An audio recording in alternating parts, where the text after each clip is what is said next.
Alright, let's take a look at this earbud charging case. Here's the back, you can see the charging ports. And a quick look at the bottom with some info. Yep, made in China and some power specs.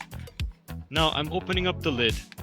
You can see the charging pins and the cavities for the earbuds. I'm going to use these tweezers to start prying open the inner assembly. There are some clips holding it in, so I'm carefully working around the edges.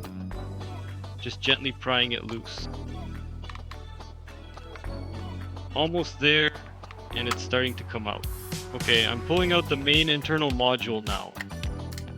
This contains the battery and the circuit board. You can see the battery attached to the board. Now I'm disconnecting the battery from the circuit board. There's a small connector here. Next, I'll unscrew the circuit board from its plastic housing. Just a couple of small screws holding it in place, and the board is free. Let's take a closer look. Here's one side of the PCB showing the components, and here's the other side with the USB ports and charging IC. Looks like a fairly standard setup. This is the plastic part that held the PCB.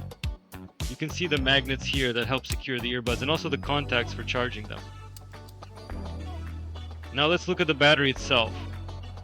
It's a lithium-ion battery, 18650 size, 3.7V, 2000 mAh, and it has the connector for the PCB. So here are all the components laid out. The main case, the inner housing, the battery, and the PCB. And that's the teardown complete. Thanks for watching. Please subscribe and give it a thumbs up.